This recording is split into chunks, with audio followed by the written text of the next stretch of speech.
excited. That's funny as hell. Shit, intro time. This is your boy, JS1 the Supplier, and you're now locked into the Supplyhouse.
Yeah. It's your boy JS on the Supply. We in the building. I'll never understand. Nigga with this wardrobe change every time, son. Next time I'm gonna do some finger snapping shit too. Don't worry about it. I mean, why do you get such a kick out of me changing up real quick? Because it always be like you just came with you was just nipples out, and now you motherfucking with the you got the LL Cool J motherfucking. You got the. I mean. Yeah, you know, I gotta be presentable for the public. You understand me? I gotta make sure we in a good space. You know, you becoming sexy every week. You know what I mean? And look, and if I got my nipples out, that's where it was about you every week. This you every week. You done had your nipples out on multiple episodes. Can I have my nipples out? No. The last you know, ain't nobody coming to see your nipples. They coming to see mine. That is a fact. Let a hand clap to that. Nobody's coming to see that. Nobody's coming to see. I will 100% agree with you that not one person is coming to see my nipples at all. Like, not one person. Thank you, Jones, for backing me up there. Oh, okay. You saw that? I mean, we are on camera. You know what I'm saying? So anyway, I want to shout out to everybody that's tuned in. We're going to make this quick because I want to get right to the effery, the fuckery, the shits. Y'all know how it is. So if you haven't done so, subscribe to the channel. All right? VVC Life. If you haven't done so, go to the brand new website, thesupplyhouse.com, THASUPPLIE, or whatever. So, follow us on social media. I am Just Jones, at Carmen Cush. And if you send her $20 right now, she might take off her clothes. So Carmen Cush 1. There you go. She'll show you her jewelry beads, whatever that is. So like Jerry beads. Jerry Spring, you pull your titty out, you get the Jerry beads. Oh, I love that. Yes. You know what I'm saying? She's the queen. She's the boss. Y'all know what it is, man. My DC crush, Carmen Cush, is on deck. Y'all know how we do it. Follow me wherever you find me. I don't care. So anyway, What else am I supposed to do? Merch. If you haven't done so, copper that merch. Go to vvcmerch.com right now. Copper the merch. Get you the merch. Whatever. One of these beautiful hoodies, one of these beautiful t-shirts. We got cups, we got mugs, we got book bags, we got this, we got that. Who cares? Let's move. I'm going to get to the rundown right now because I got a bunch of stuff to talk about and I'm not going to miss out, especially us being pissed about gas prices. Everybody gets 60 seconds to be pissed about gas prices, and then we're moving on. Jones, be pissed about gas prices. These fucking prices are ridiculous. It's almost double the amount of money I have to spend from when I first got my car. Like, I think gas prices are so bad, even Tom Brady decided to go back to work. It is ridiculous. It is crazy. I don't understand making life decisions at the gas station like this is a bill. They don't have Afterpay, no Zip Pay. They don't offer nothing but pay gas or don't drive. I don't like it. I mean, if I was going to church, I would have called the church van to come get me yesterday. That's how serious these gas prices are. I don't like the shit. I'm done. Carmen, where you at with it? Gas prices go. I mean, the gas that I smoke prices ain't even that fucking bad. So I don't know what the fuck. Talk about it, Queen. Talk about they it. done put fuel charges on Uber and shit. That's how bad the gas prices are. Like, you got to pay for the Uber's gas now. You was already paying for it with the ride. Now they actually make you. They gonna let you know you gonna pay a little extra, bitch. That other money go to some other shit. This going to the gas. So it's rough out here. I'm yeah. I would complain, but I see how much California's paying, upwards of $6 to $7 a gallon. Yeah. So I'm shutting my mouth and I'm saying it stings and hurts, but I'll deal with it, huh? I don't live in California. I don't live in California. I'm on the opposite end. It's going. I feel like it's going to just slowly but surely just make its way over here. I'm assuming by like Memorial Day, we probably be up to like damn near $5 a gallon. How about you don't speak it into existence? Just say it's going to go down and be done with it. So I don't want Jones to jinx us any more than what he has. Thanks, Jones. We've got it. We got it. We were mad. We don't like it. We're moving on. All right, Black Panther. Black Panther's producer and director Ryan Coogler detained by police. If we have to have a discussion again about racism in America, you ain't been in America long enough. And honestly, I don't have time to break it down. I'm sorry? What are you getting locked up for? Baby, you didn't know what happened?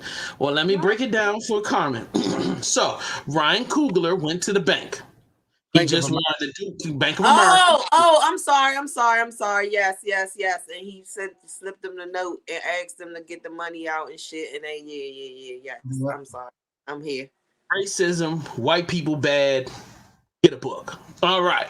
So let's move right along. Former Empire star Jussie Smollet sentenced to 150 days in jail and a boatload of community service for the crime hoax.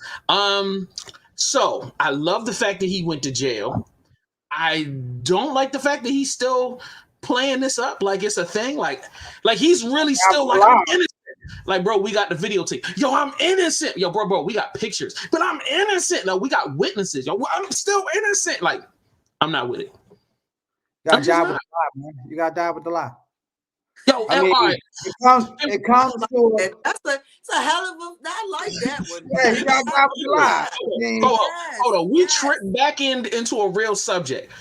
How far do we take the lie? Come on, bro. You gotta take it to your grave. You gotta take it to your grave. He said you gotta die with that. Die with the lie. Die. Oh, I like that. Some lies you gotta take to the grave. Some. I mean, I guess on your dime big, you know how Big Mama tell the nephew that her daughter's really his sister type of shit. Certain lies, you tell the truth. That's Tyler Perry type shit. Like, hey, I'm not really your grandmother, I'm your mother. That type of shit, you can tell the truth. Other than that, nah, man, die with the lie. Die with the lie. Team Jones. Yeah, die with the lie, I'm telling you. Die with the lie, 2022. I'm flabbergasted because I don't have a rebuttal. I have no way to. But you understand what I'm saying, though. At this point now, I'm going to make a T-shirt that says "Justice for Juicy, die with the lie." Like that's the T-shirt for 2020. But it should come a point, like in his case, he shouldn't have let the lie get that far. Like, see, now we going back to my original point. At what point do we let the lie go and go, bro? I don't want to go to jail because, like, you down with the lie and got you 120 days in jail. I don't understand. Yeah, that shit was that shit. Y'all ain't know they know that was the lie when the man said it. Like the noose still around your neck, Subway sandwiches. Like it was just too much. It looked like he found one of the bad scripts to Empire and was like, I'm gonna do this in real life. Okay. Speaking of people lying on somebody, Chris Brown had a young lady come out and say that he raped her. Then he drops the tape recordings of her telling him, hey, why you ain't gonna call me? Why you ain't gonna give me none of that D? Why you ain't? I love you. I can't live without you. And then right after that, the lawyer drops her. So going to get. Hold on. How long did it take you to get that little? How you just did that? Did you? Do you think? I love you. I can't live without you. Why won't you call me back? I need you. You know how these little chicks be when they be on a. I don't know. Was that like one of them old porno, them old big butt little. Hey! I had that music from. I'm about to go back and look and be like, is that Jay right there? Hey! That was your line. That was your dialogue. Like, okay. Hey, no, that's what she used to say to me, and I'd be like, "Yeah, baby, I got you." You know what I'm saying? That's how you know so well. That's what you heard to you. Hey, everybody has their things. So anyway, okay. According to the juicy law, she should die with the lie, right? So she needed to lawyer up with another lawyer and go through this whole court case, possibly get herself put in jail because now we got to die with the lie, according to what you just said in the last month. Yes, you are absolutely correct. She should be sentenced to the same amount of time that the Subway dude got for the lie. But they haven't even gotten to court. They haven't gotten to court, and they dropped the case. At this point, it's going to be hard for a lawyer to really take her serious when there's incriminating evidence that's already been put out against her. The same as Juicy having video of his friends, him and his friends playing WrestleMania. I don't know what they was doing, but this young lady. She telling Chris, "Oh, I just want to do it one more time. You the best I ever had." Now, I don't. Maybe to be fair, maybe some assault victims may feel as though they still need to want to be with the accuser, the person they're accusing, or whatever. So I like where you going with this. Yeah, so I don't want to just make it seem like what the Lord SVU is. Well, it's just devil's advocate. In my opinion, I don't. So I'm just saying, I don't want to say devil's advocate. Hold on, John. Make it seem like I'm shaming all victims out here in these streets. I'm hearing you. I'm here to back you up. So the first night was rape, but then when she went back, the second night was kind of like half rape. And then the third night, it wasn't rape at all. It was more like, all right, now she's used to it. And the fourth and the fifth and the sixth time, everything good. So the question then comes, what? Like, that doesn't even make sense. Like, how do we, because if you keep going back and you keep calling for it. Yeah, I don't know. That's a nasty situation. I mean, because I even heard somebody be like, "Oh, they was married to somebody, and then the husband raped her, and they had been together for like 10 years." And I'm like, "What?" Yeah, but in a sense, if it's however it is in her mind at the time, I mean, that's just the times we live in. Like, gotta believe the woman first. Then we dig into the story and investigate and all of that. In Chris's case, lucky for him, he had proof and, voice notes and all of that stuff to kind of clear his name a bit, or just to kind of put another perspective into the story. Like, she said this happened, but now she's saying that's happening. So, unfortunately, the type of thought he was dealing with, and so he had himself protected. Yeah, exactly. He probably knew what this was and tried to have a clean. And he's already been through bullshit, so he knew what to do. To have a clean break. That she ain't wanted to be clean. So my question is now, and I'm about to get into the deep end and get myself in trouble for the sake of good content. Do it. I'm trying to figure out a way to say this to make it less bad. You know, so can I get raped and people believe me? Because I've actually been taken advantage of before, and every time I tell a story, people don't do nothing but laugh. And they don't like to believe I guess they don't. It does, because it doesn't happen that often. They don't like to believe, but I believe men can be raped or sexually assaulted. I would believe it. I would especially if a man admits it, because it takes a lot for a man to even want to admit some shit like that. And for him to even admit that, crazy? I would believe it. They would believe it if it, like, if it was a prison type of rape. And no, see, whoa, they would believe that. Stop. No, because you taking this the wrong route, okay? It was a chick. But I get what you're saying. They would automatically. They would believe that before they believe a woman. They're going to look at you. I agree with what he's saying. They're going to look at you and be like, "How could you, all man that you are, allow this person who, in probably most cases, is physically weaker?" Well, she was bigger than me. Or she could have drugged you. She could have slipped something. And there was a lot of alcohol involved. I did not want it to happen, and it happened. Long story. You just had a T-shirt. Yeah, because if a woman got drunk and a man had sex with her, then he would be considered to have sexually assaulted her. So if he got drunk and he didn't want to have sex, and she had sex with him, he was sexually assaulted. So thank you. But they would look at him like, so you mad that she gave you some pussy? And that's one thing they're gonna say. I am mad that she gave me that's something. One thing they're gonna say. Now another thing they could say, well, how'd you get hard? If you didn't want it. That's if you didn't want it, I ain't think about it like that, but even still, I think that I don't know how male bodies operate under would he be able to do it even if he wasn't? I don't think I could. If I don't want what's happening, I don't think me and my gentleman would be able to perform properly. I'm not saying him. I might not say you might get a semi. Wait a minute. So you're standing on the theory of if she's wet, it's not rape. Is that what you're saying? No, because even if it's wet, if this is not who you want to be with or want to do this act with, then I don't think. I mean, you're telling me that if I'm so he's saying if I'm aroused, if I'm wet, then and I don't want to be having sex though, then I shouldn't be wet, is what you're saying. Because but what I'm saying is, okay, it's the same thing as an erection.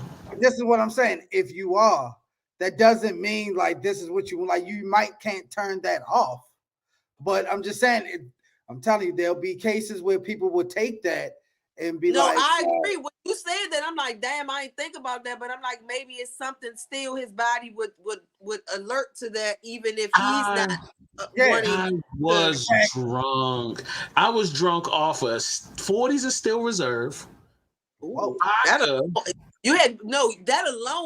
Damn, the first finger alone. So once you say more, I know you was drunk. Cause still was that wasn't no shit to be played with. That was liquid heroin right there. So if you had that no, then baby, she fucked you. I'm sorry. I'm sorry that happened to you, baby. What was the multicolored drinks back in the day? Where you could get like the purple one and the red one and all the different colors. Cisco. We had that too. Oh my! All of that. Whose aunt was she? Who aunt took advantage of? I'm surprised you ain't get pregnant. Shit. I hate you, Carmen. It was funny though. It was funny.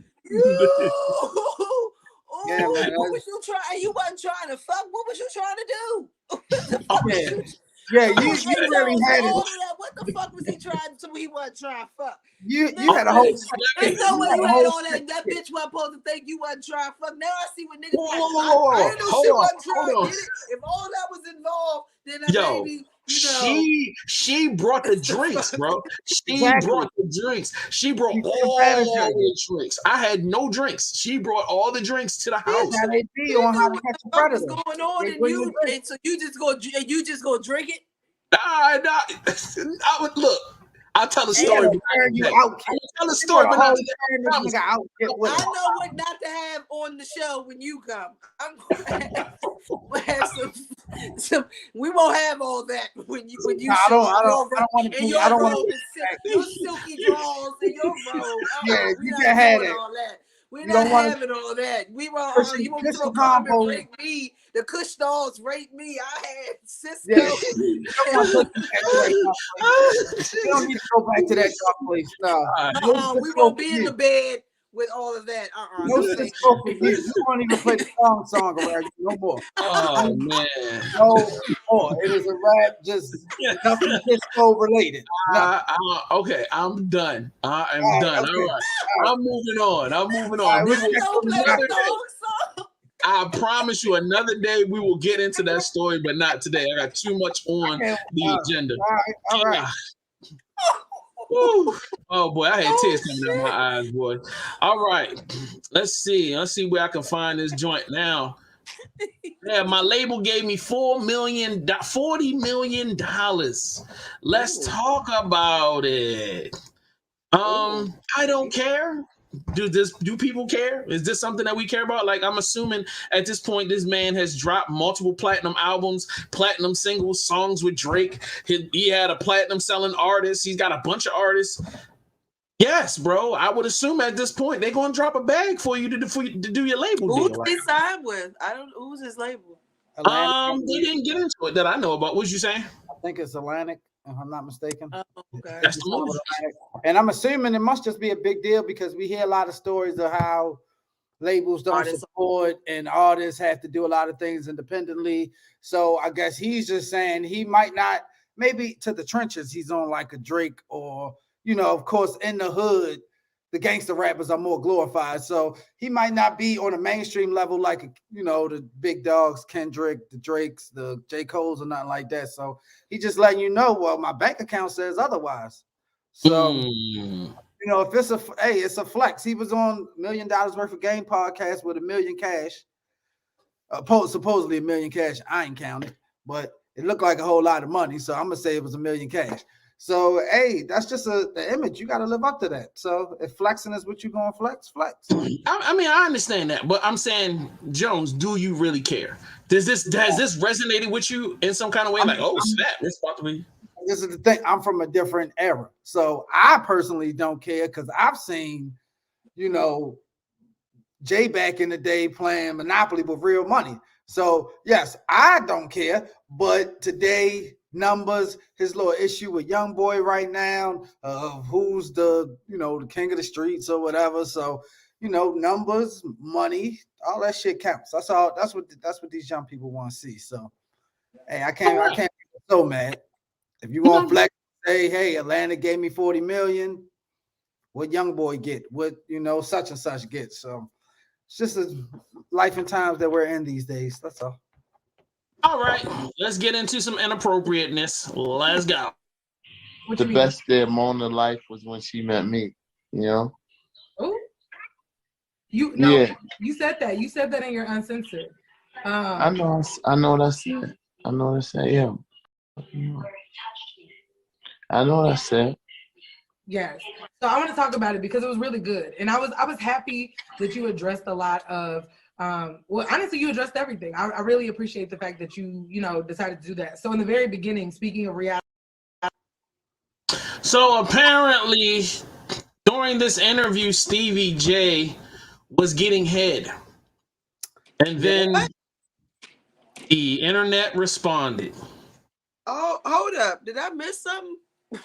What was I looking at? You had to start watching his body, and then like the hands, there was like a set of female hands that was on his chest.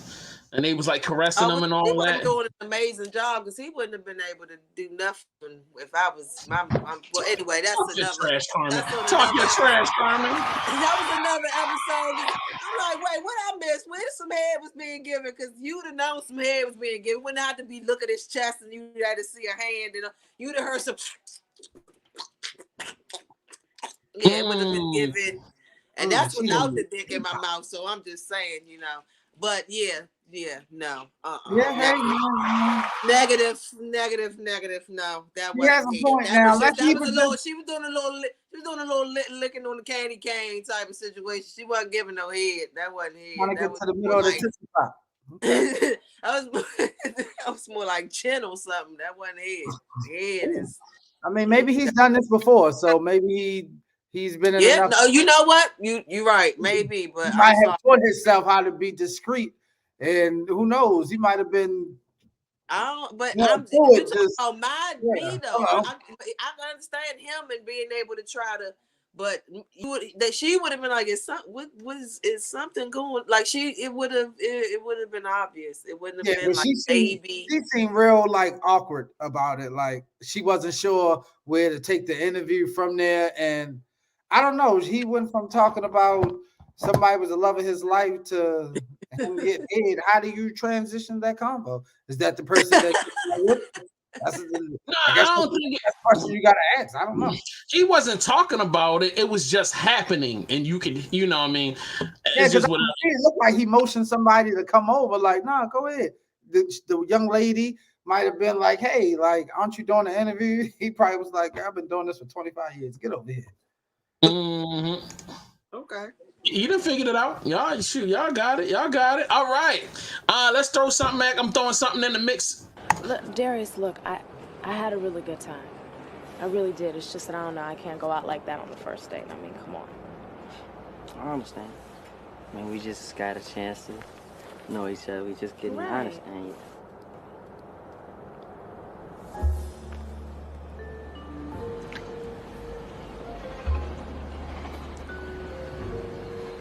Wait, look. That's so fucking crazy.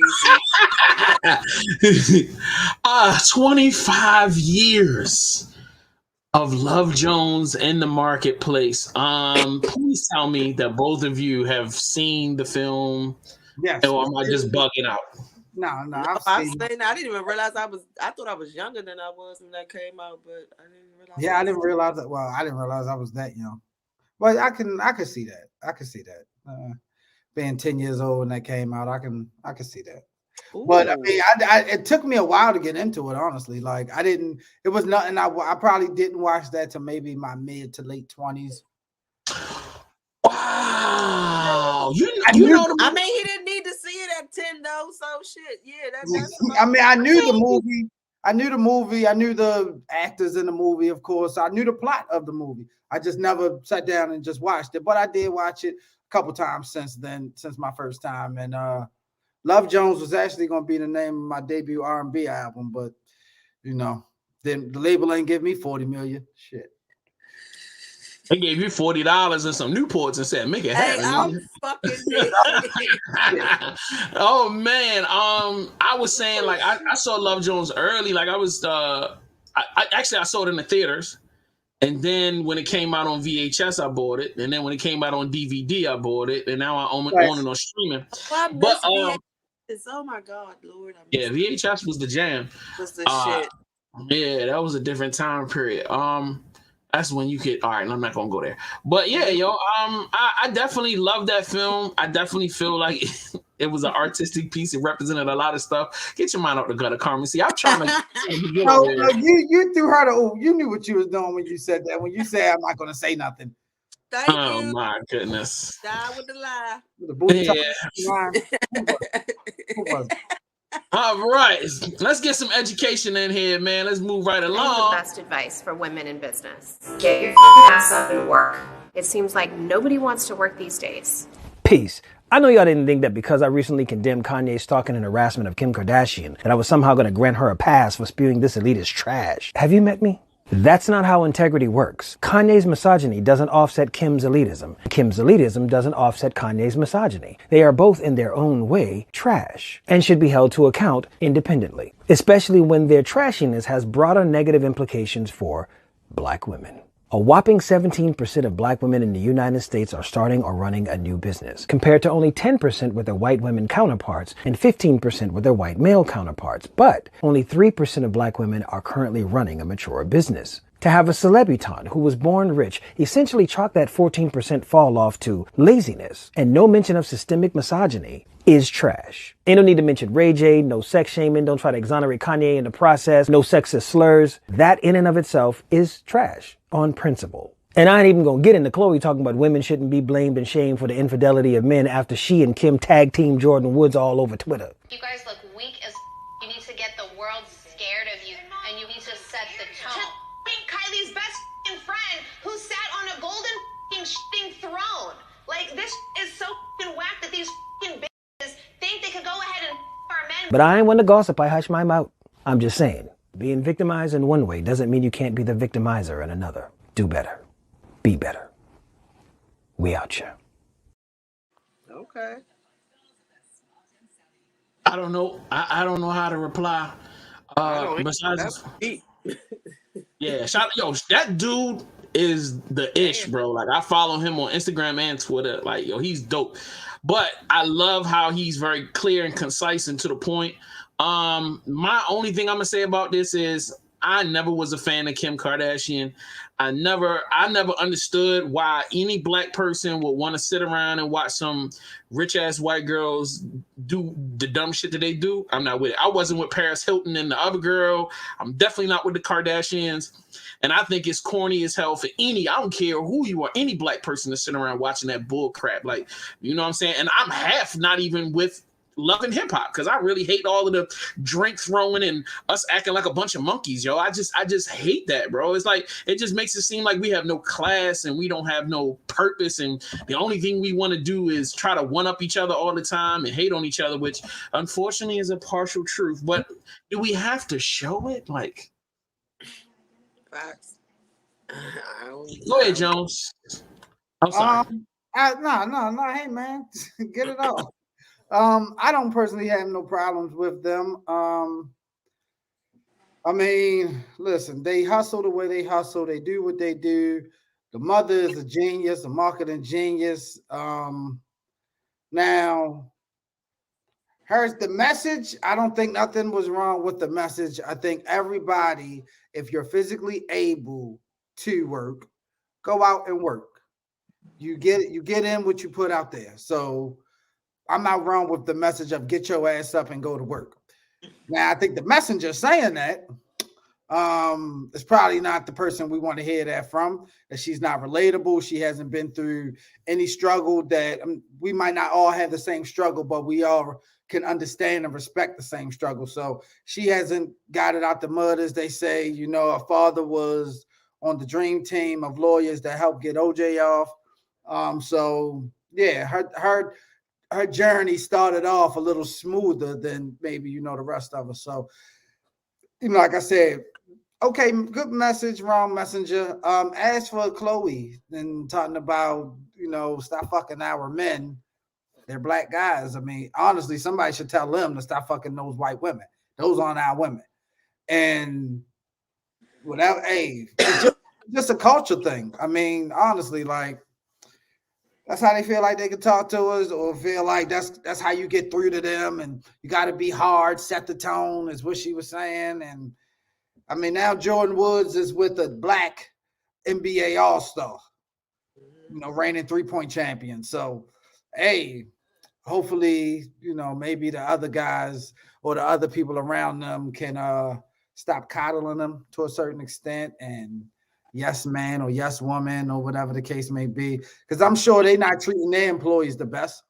I'm sure if she told that shit to the employees that work for her, they'd be like, get up and work. Like, I do work. What do you do? Like, besides take 1,000 Instagram pictures a day. I agree. Is there anything you wanted to add, Carmen? No, y'all pretty much said it all. I agree with everything. Alrighty then, I'm gonna move into my next little piece of, we'll call it a palate cleanser. Institution. You may start the conversation now. Jesse, man, come on, Jesse, man, come on, man. Why you lie to me, man? If you wanted somebody to beat your ass, man, all you had to do was just ask me, man. I done whooped plenty of ass in my lifetime, man. The saddest thing about it, I believed you, man. I thought they poured Clorox bleach on you, man. You sat up on that stage and told people you was the gay Tupac, man. You ain't Machiavelli, man. You macaroni, man. You macaroni. Then you go get two niggas from Wakanda to help you out. Come on, man. Man, I don't even know what else to say, man. Just don't drop the soap. You might just want to drop the soap, man. You might just want to drop it, man. Go ahead and drop it, man. A correctional institution. Yeah, you crazy. Where did you find that? On Snoop Dogg's Instagram page. Oh my fucking God. I had to download that, yo. Shout out to Uptown Doc. Shout out to you. Glad you found some love. Hey, if you watching right now, you can jump in the chat room, man. If you got any questions, anything you want to say, comments, y'all know how it is, bro. Y'all been on a live stream before. Now I was just gonna wait for my guest to come on, but I got another subject I want to get into, and I'm gonna get into this video right now. Good. I mean, like, that's the thing. I was like, her show is like, speaking on petty, like, when I watched that show, I was like so jealous. Donald, no. I was like, I'm jealous of you every day. But that's what I'm saying, in a good way. That's how I knew it was good. Anytime I'm like, sometimes I watch something that's like good, but I'm like, yeah, I wouldn't have done that. That's not. I'm like, watching. I'm like, I was so jealous because I was like, this is a good show, and it's hard to do that on network television. Very hard. That's what I'm saying. That's hard to do. Doing it on a big stage like that and not pulling punches and understanding yourself enough to get it through. That's really hard. It is hard, but what then helps make it possible is what you've done with Atlanta, what Issa's done with Insecure, what even the smaller shows like Flatbush Misdemeanors, those things all equate to finally all the puzzle pieces come together. Coming together because they either let you be first or last. Right. So much to unpack in that video, like so much to unpack. Obviously the love fest is real, and I love that. I love to see to me, this is the type of television I prefer to watch.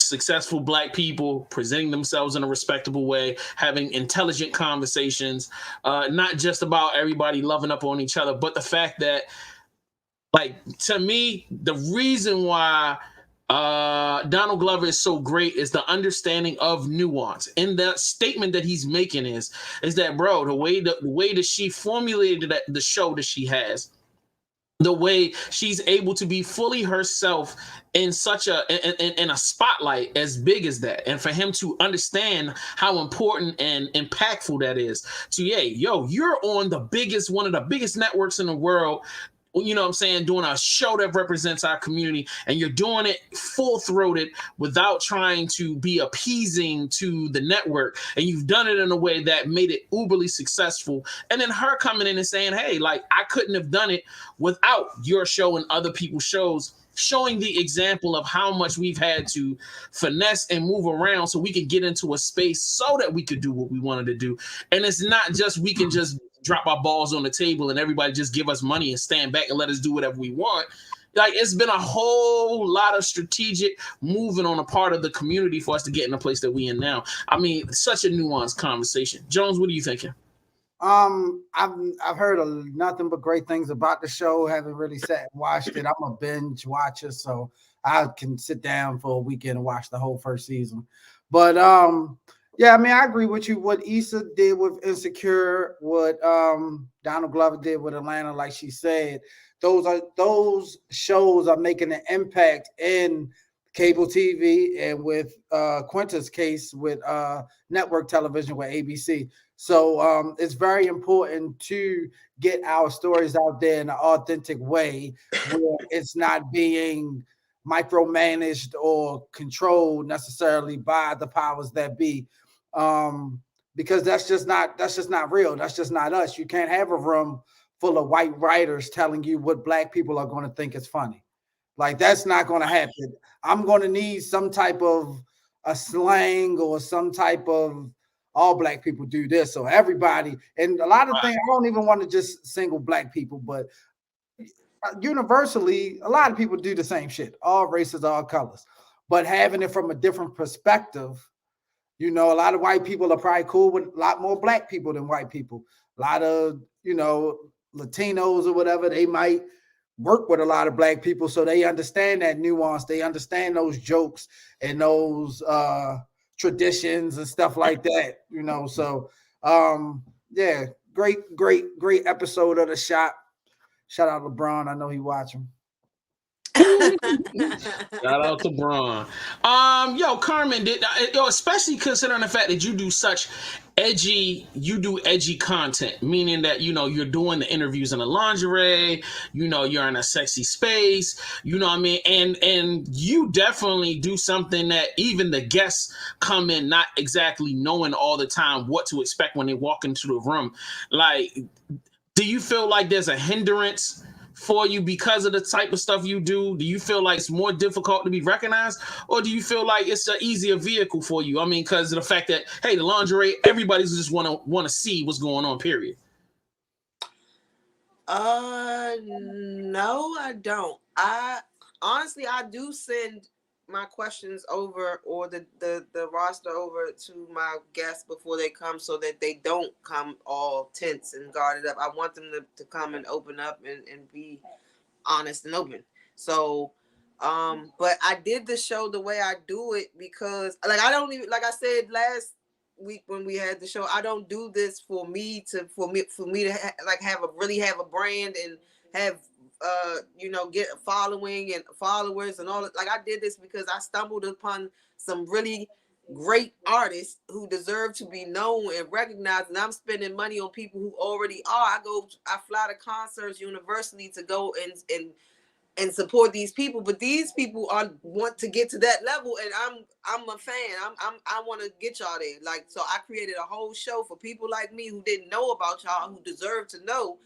And from that, I've grown a brand and a following, but I'm not doing it for that. And then I do it the way that I do it as far as in lingerie, because I'm tired of women feeling like we have to wear a turtleneck in order to be listened to or heard or taken serious, or that we can't be seemed intelligent. We can't have a conversation because we got on a crop top or our titties, or no, I could be naked and sit here and talk about fucking Shakespeare with your ass. Like, I'm tired of us being demeaned just because we don't have on a goddamn turtleneck.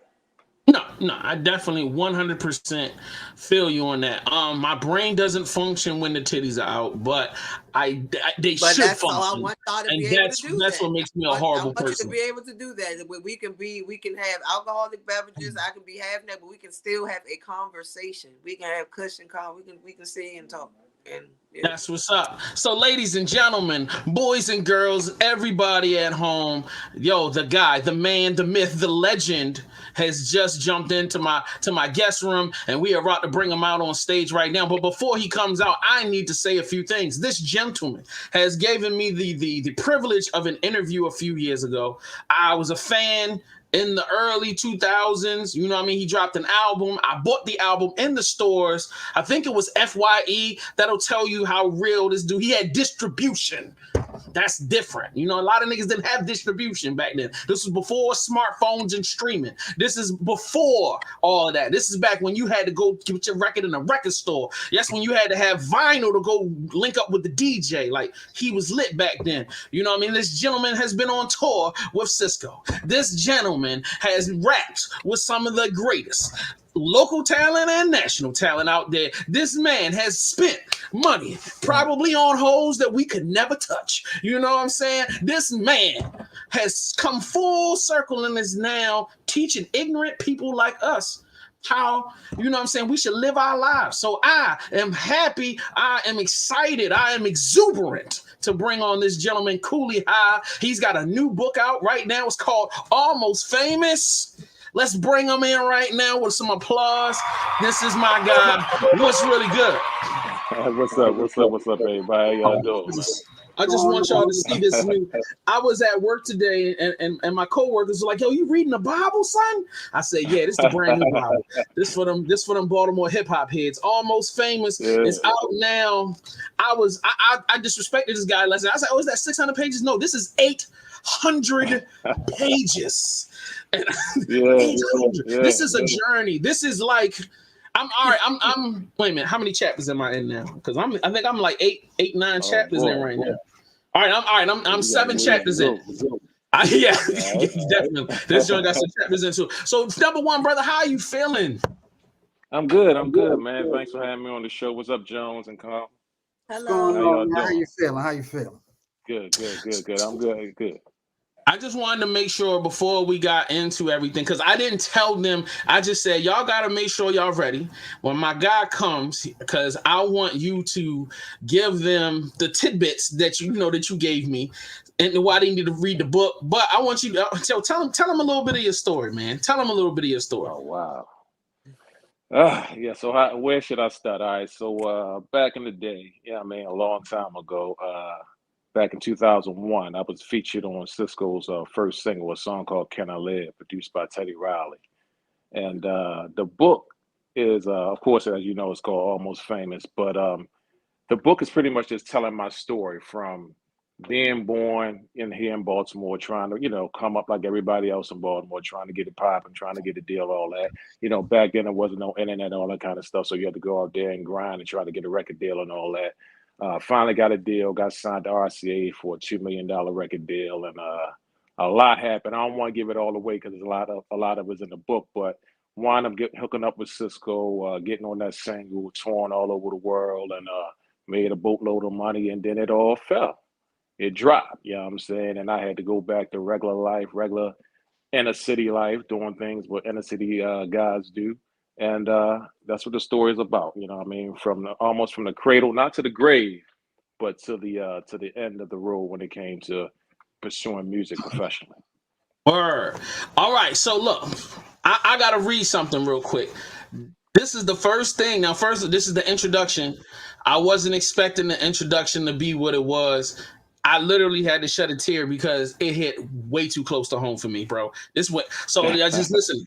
Yo, the living room is completely dark with the exception of the street light shining through the windows, bouncing against the flawless white paint on my mother's ceilings and walls. Ironically, the shadows from the trees are starting to look like dragons as they dance from wall to wall when the windows blow. My legs are hanging over one end of the couch as I'm constantly adjusting a couch pillow that my mother would kill me if she knew I was laying on, against the armrest on the other end. I'm gazing at my prom pictures on my mother's mantelpiece. I vaguely hear my mentally challenged neighbor outside on his porch talking to himself along with trains and passing cars. I can't sleep. My mind is going 100 miles and running, and I want it to stop. I look over towards the hallway leading to the kitchen and notice a beige trench coat hanging from a coat hanger on the wall. I grab the coat, ball up on the couch, toss the coat over my head, searching for complete darkness and silence. I close my eyes for a few, adjust the coat over my head enough so I can breathe. Every time I open my eyes, I find myself looking at my mother's mantelpiece with all of the pictures. I start to wonder, what's Tracy and Teresa's up to these days, my junior and senior prom dates? I hear my mother upstairs telling one of her foster kids to turn their TV off. The tree shadow dragon moves faster each time I take notice. I shut my eyes tighter, trying to avoid my thoughts, when suddenly I hear a thump coming from next door. When my eyes open this time, I'm still in the direction of the mantelpiece. Instead of focusing on the prom pictures, I notice Cisco's Return of the Dragon CD cover that my mom framed. My eyes start to water, and I think to myself, how did I get here? Yeah. How did I get here? When I tell you, I literally have gone through this myself. Jesus Christ, bro. First of all, I want to say your descriptiveness and your recounting of detail is immaculate. I couldn't tell you what I wore at the event 2 weeks ago, and I got video of it. And then like the creativity of how like the dancing, the thing like dancing dragons and all that, like that you have. Like I'm reading every time I'm reading every page, I'll be like, yo, this nigga's a rapper for real, bro. Because you write with such description, you write with such passion, you write from this certain place. You write as a writer. Certain people write and they'll be like, yeah, I saw the dog, I kicked the dog, we went on. But the way you'll describe the whole scene, you described every room, everything in the room. I felt like I was in the room. That's so crazy. You know what I mean? So like, first of all, when did you decide that you were going to write a book, and how did you even start this process? All right, so it started a while ago. I can't even. Okay, so basically, I did a song called "Always" a long time ago. It was actually on my album after I did the whole thing with Cisco. Came up with an independent album, in Baltimore. An album called Crown Victoria. I had a big song there called "Always." The song was in reference to my relationship with my son and my son's mother at the time, a true story.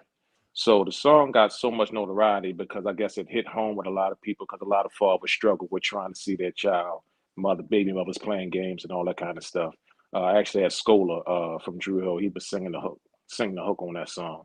So the song touched a lot of people's hearts. And so what happened was a guy I met, he was actually a movie director. His name Corey Grant. He's actually out in LA right now doing a lot of big things. And I think the last thing he did, Master P's I Got the Hookup, one of those movies. He directed a lot of big things over there in LA. But anyway, back before he was doing all that stuff, he was just getting out of Howard. And so he got a whiff of the song. And he offered to shoot the video for free because he liked the song so much. He just wanted to bring a visual to the song. And so he, like a lot of people gravitated to the song. And then a lot of songs that I did that kind of like touched home, because I always like to touch human emotion when I rap. You know what I mean? Like when we talked before, talking about the regular shit, you know what I mean? Like on the streets, doing this, doing that, bragging about this and that in the club. It's cool. But I like to tie into human emotion when I rap or write a song, because human emotion lasts forever. You know what I'm saying? If you write a song about a feeling, feelings don't never change. What's going on in the world changes like the drop of a dime. What was popping yesterday is not popping today. But when you tap into human emotions, that's how you have timeless songs. So I learned that a long time ago. So basically, a long story short, when I got up with the guy Corey Grant and he did the video for Always, he was like, yo, you should write a book because you write in so much detail. When you give so much detail in your songs, I would love to hear a book from you. So at the time, I'm still on the rap tip. So I'm not really, the book is cool, but I'm trying to get this. I'm trying to get another deal, because at the time I already got my deal and I got dropped. You know what I'm saying? So now I'm in a grind mode trying to get back to where I was. So that book stuff was like to the side. I'm trying to get this thing popping over here.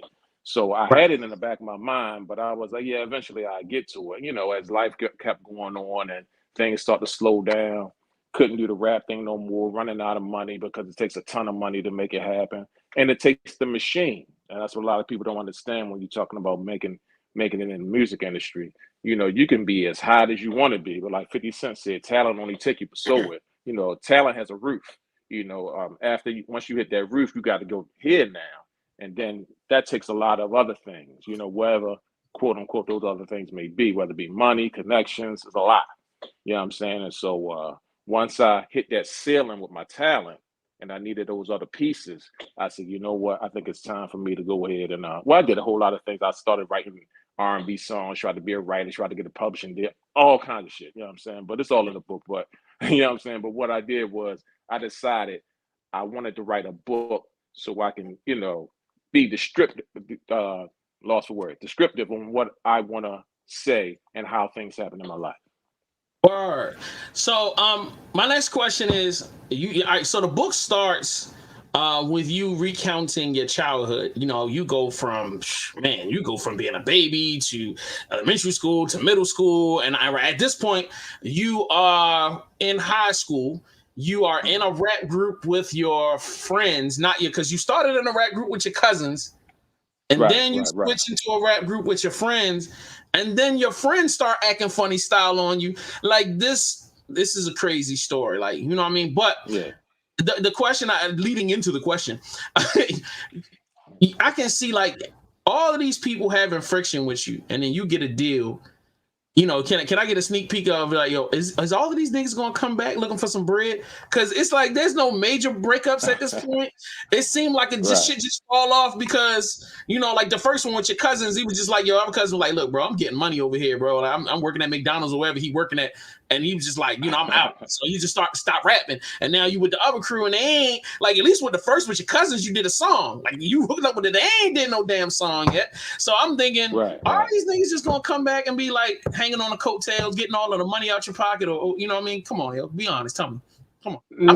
No. See, where you at right now, I was still like a baby. You know what I'm saying? I was like maybe, I don't even think I was in high school yet. You know, maybe in high school. You know, so it's like by the time I didn't get assigned to a record deal till I was maybe 26, 27 years old.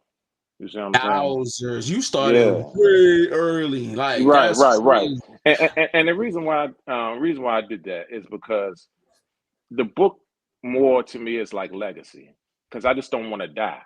And what I mean by that is through art and things like that nature, you can live forever. I mean, this body of mine is going to eventually one day die, like we all are going to die.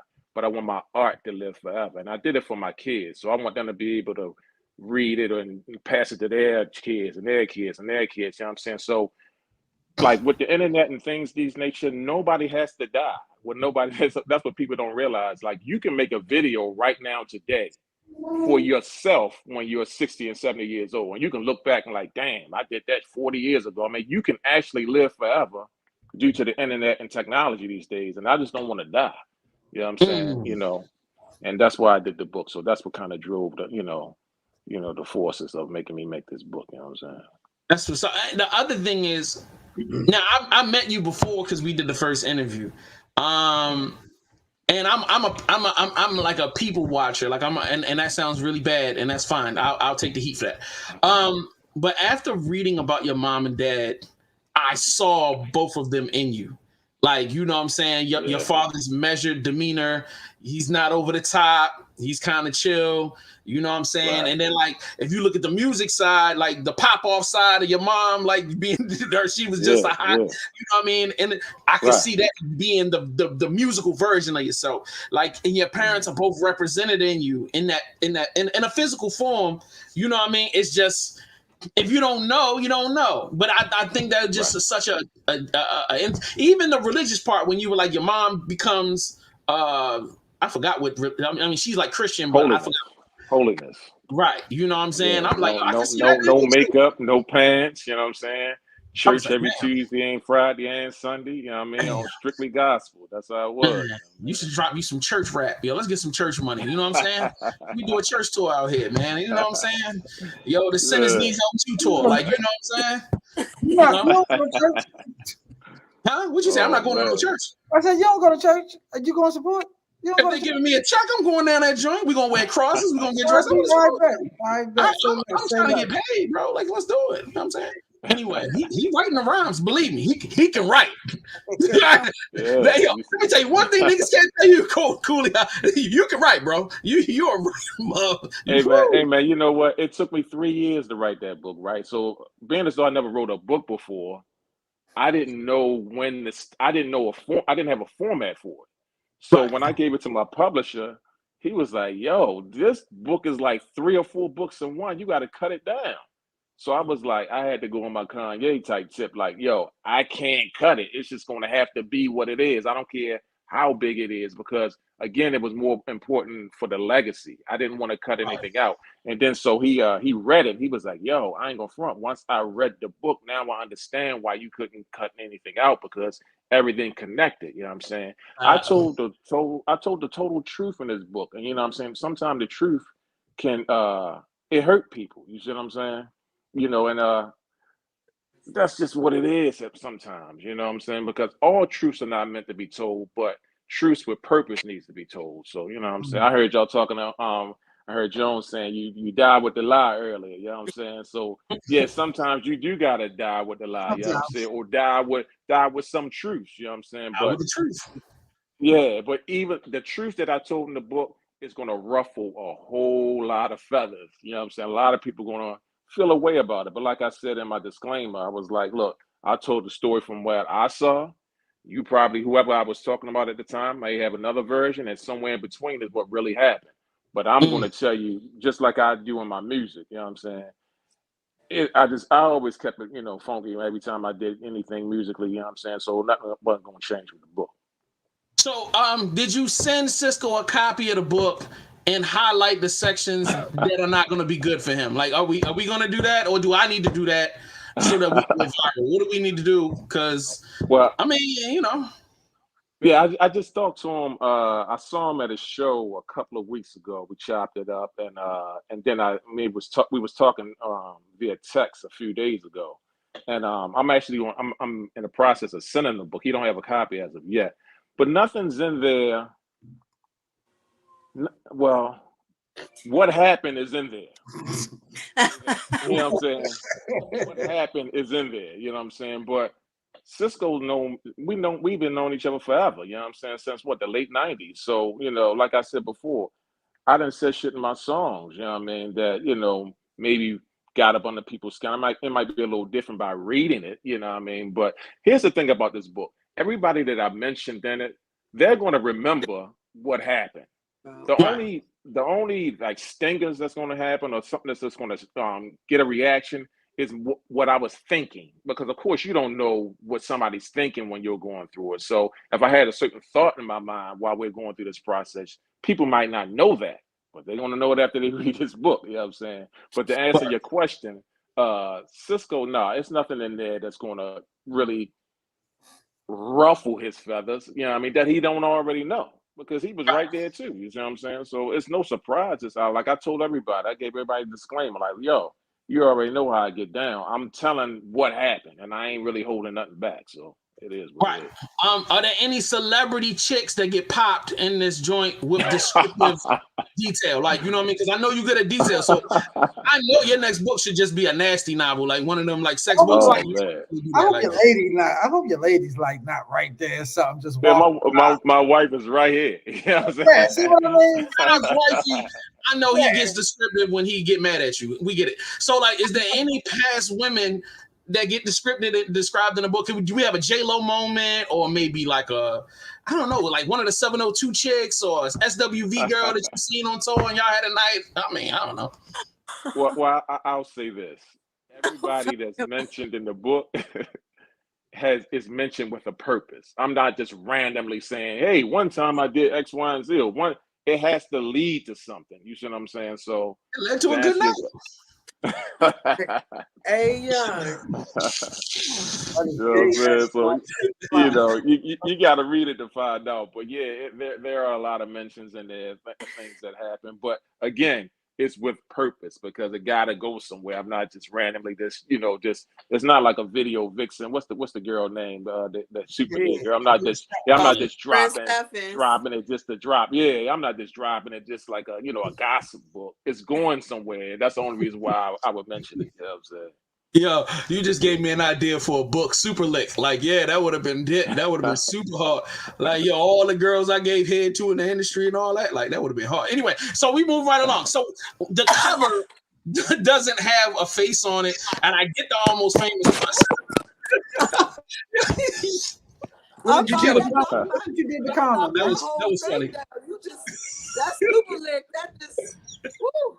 I'm glad I got you. So the book doesn't have a face on it. It just has an outline of your body. Like, like, come on, man. Like, you could have put your face on the book. Wait, come on. I get the whole concept of almost there, so not putting it there, but come on, man. Now, you're not an ugly dude. I mean, I'm not trying to hide it to you, but you know what I'm saying? Not saying that if you were single, that would be but why not? I mean, was it a long and hard decision to make to go, all right, I'm not going to put my face on it? It's more about the theme versus me marketing myself or people connecting to you, because people may not know the real name, like Dwayne Cooley. They'll know Cooley, but may not know Dwayne Jones. You know what I'm saying? Right. Or they might not even know Cooley. They might not even know Cooley. See, but the thing is, it was more about the mystery of it. You know what I'm saying? I wasn't. putting my face on the book it wasn't really important to me. What was really important to me is just telling the story, and just like I had a guy tell me like, yo, why would you say that you was almost famous? It's almost like you didn't make it. You tried and you failed. I was like, because that's what happened. You see what I'm That's saying? exactly. Like when you stand in your truth, nobody can ever use your truth against you. You know, Biggie taught us that a long time ago, black and ugly as ever. Nobody can't fuck with him no more after he said that. Then Eminem came back and did it in 8 Mile at the last rap on the joint. When you stand in your truths, nobody can use it against you. You see what I'm saying? So it's like, yeah, my face wasn't important because it's so many people out here that has the same story, probably better than mine. We all can write a book. Everybody got a story to tell. You know what I'm saying? But in regards to music and the industry, everybody, you know how many people then got close and did this and did that, but just probably just don't have the time or maybe the resources to put the whole story together. So maybe my book might inspire somebody else to like, what, I want to tell my story. So, if that happens, all good on my end. So thank you for answering that. My next question is this. There's a part of my life when I got to, in my journey, after I gave up rapping and I'm like doing radio for the first couple of years, I noticed how much fun I was having doing radio. And remember that I never had that much fun being the rap face guy, the person out front. And then I realized that was something that I never really wanted. Like, I wanted the financial security of being that face. I love the freedom of being able to create, you know what I mean? Because I love creating. I love more creating as a producer, but I never really wanted to be a face. The way your desire to making people happy and getting attention, I just from the early years, I'm only on chapter 7. It didn't seem like you really wanted to be famous for real. Like, I think you just wanted respect, and I think you just wanted to be accepted. And I think there's a difference between being accepted and like thirsting for attention and thirsting for the limelight. Was that you? Yes, well, I always wanted to be famous. You know what I'm saying? I wanted to be a big star, but I was, again, true. I was true to myself. I knew who I was.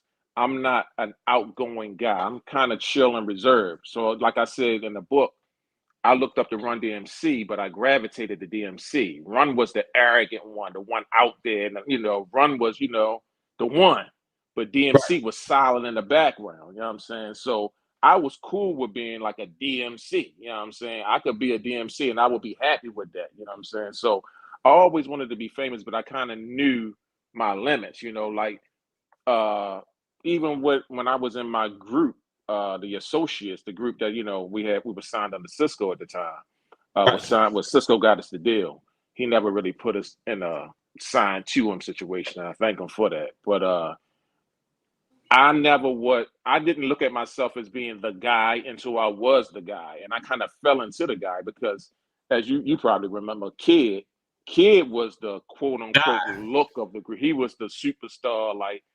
From the Maya videos and the Thong Song and the Got to Get It. He was the star of the city back then. So I always looked at him as being the forefront and let me be the silent one in the back. But, life just twisted and turned things and it put me there. And then once I got a taste of it, I definitely didn't want to put it down after that. So, you know what I'm saying? So, all that's in the book as well. I like I said, I didn't leave nothing out, man. It's all in there.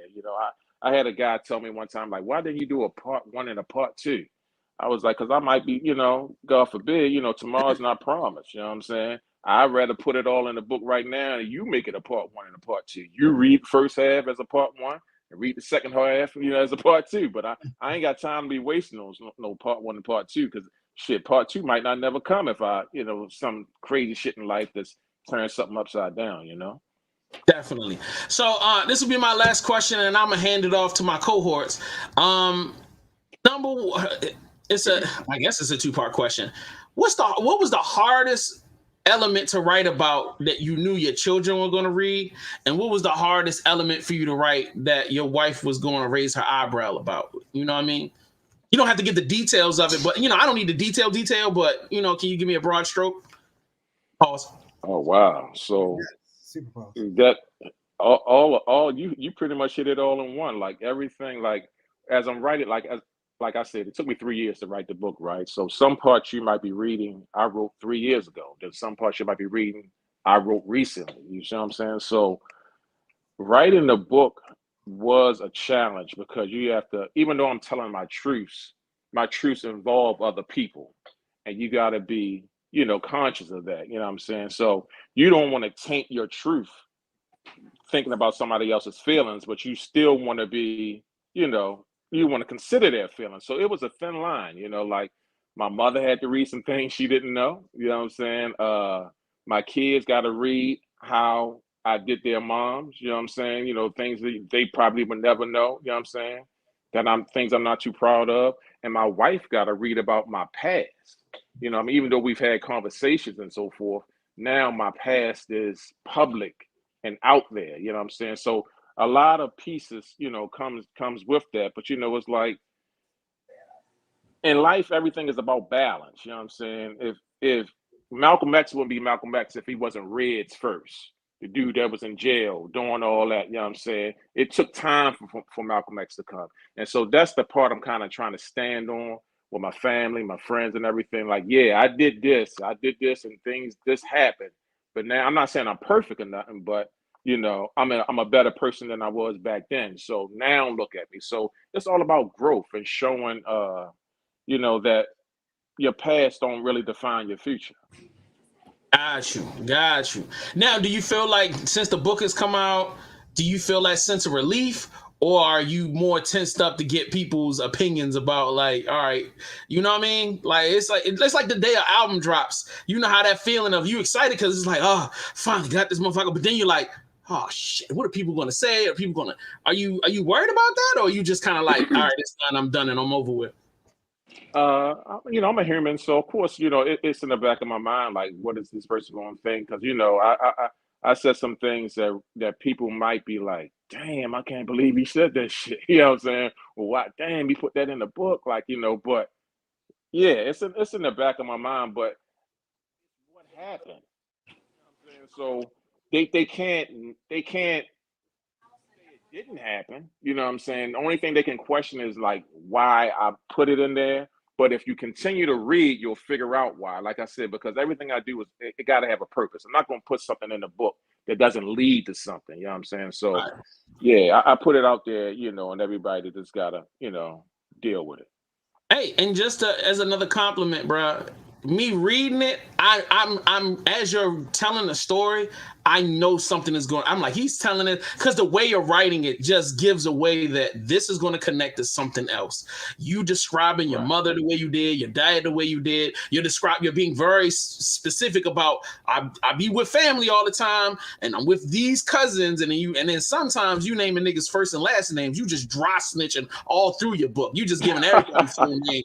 You know what I'm saying? Which I'm like, I don't even know if them niggas know that their whole name is out there like that, bro. Like, why you ain't just call me Peanut? Why you gotta put my whole government out there? Like, you know what I'm saying? But it's like you setting up this. I mean, just the story that you're reading at the moment is great, but then this sets up for something else. Like, all right, so who's gonna be the person to betray you, or who's gonna be the person to kind of help fumble into getting you into what you need to happen? You know what I'm saying? Because we from Baltimore, I ain't got to the drug dealing in the streets yet, even though you getting your ass leaving school and going to school.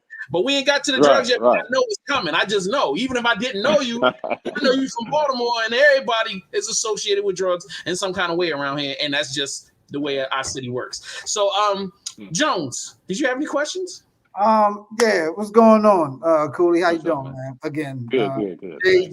Jay said all 27 questions we have written down. No, I'm joking. But one thing I want to know, okay, are there more books to come? Do you think that it took you 3 years to make this book? Do you think it'll take another 3 years for the next one? Or do you think now that you got a taste of how the process is done, you might knock them out a little faster? Well, I'll say this. I don't have any intentions on writing another book because, again, that book right there was kind of personal, like a personal experience. So, but you just never know. You never know where things might lead to. So I'm not shutting down the idea of writing another book, but that's not really on my agenda. I'm actually wanting to get back into the music because I haven't made a song, anything, in the last 3 years. And when I do songs now, I don't do songs to get a deal or to blow up or to.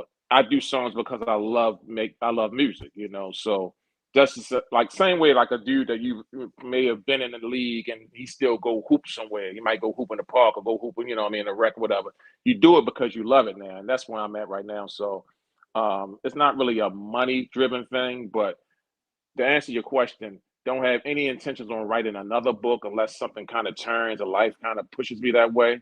I kind of want to get back into my music and trying to make songs that I think will live forever. Well, Jones, he raps, and he would you love to jump in the studio with many years ago. That's not true, because he got a song in the lineup right now, and I think I saw him in the music video. So you lying? Yeah, You keep you see saying me as a co-star. I was there for aesthetic purposes only to bring the here we video to life. My presence was needed. That was it. I would never call you to be in a video to increase the viability of it, like Jones in the video. I'm just saying, I didn't have a verse, so I mean, but all right. So last question is, what do you think? The things that you learned early on when you were with RCA and running around, you know, on tour and stuff like that. What do you think you could take from that experience to bring now that you're talking about doing music again? And what do you know? Like, I can't do that shit. Like, that's not going to work. Like, not in this day and time. You know what I mean? Like, what habits, what type of vibes do you think from back then could still help you now? That's a tough one because see, I never want to come off as the guy, like the grumpy guy that didn't make it. You see what I'm saying? So with music, it's truly one in a million that makes it. You see what I'm saying? And I've accepted the fact that, and like we all know a 1,000,001 MCs and singers that's hot on fire, but they're not gonna. This is a fact. They're not gonna make it big. Well, you know, that's why a star is called a star. It stands out. It's a star. They're one in a million. But I learned a long time ago to be okay with that because everybody's, you know, just because you don't make money off of your talent doesn't mean your talent is quote unquote gone to waste. You see what I'm saying? Your talent could be for something else. It might inspire somebody else. Or, you know, it's so many avenues your talent can take you down to make your life and your talent have a purpose that it's ridiculous. It don't necessarily have to tie into a record deal and having money. My time with RCA, you know, that was even before the internet was popping, you know what I'm saying? So the whole movement is different now. And I don't even understand, to be honest. Jay, you was telling me the last time we talked how I don't even understand how people even make money these days with the stream. I know, you know, whole touring thing and all that, but I don't even get it. I don't even understand that whole algorithm of how people are making money when you're getting paid 0.0007 of a penny every time somebody streams a song. So it don't even really make sense for me to make music to make money anymore, unless of course to get the bubbling and now somebody want to see me do a show. But I ain't trying to stand on my stage right now. You know, I'm married with kids. You know what I'm saying? I'm chilling. You know what I mean? So my process is a little different. So I really wouldn't know to answer your question. I know I went around the Marlboro bush and back, but to answer your question, what I take from RCA to now, I really don't know. You know, without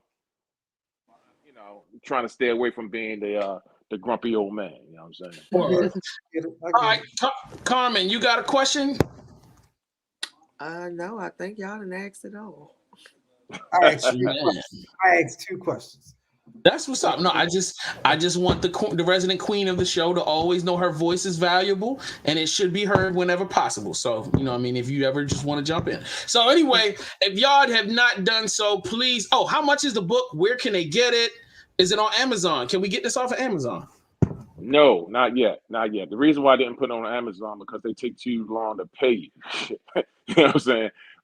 You know, the whole Damon Dash thing. I'm trying to cut out all the middlemen. You can actually buy my book on Author Dwayne Jones, DWAYNE Jones.com. That way, when you buy my book, I get paid immediately as soon as you hit the button. But Amazon, you got damn near wait a quarter and 3 months, and they sing it. Oh, fuck that shit. Excuse my language. You know what I'm saying? But you know what I mean? It's just. What do you think? Eventually, I am going to put it on Amazon because, of course, you know, people use it. You know, especially I got a lot of people that's out of the country, and I'm not trying to pay that shipping fee to ship it to another country. But eventually, I'm gonna put it on Amazon. But right now, you can get it on author DwayneJones.com, and Yeah, you good right there. How much is the book? I'm sorry, the book is $24.99, and it's worth every penny. It's worth every penny. With 800 pages, you have 6 months of entertainment. You will go through 2 exact seasons of life reading this, okay? You can take this on 3 vacations and be fully entertained the entire time. You can go to a flight to Africa for 24 hours.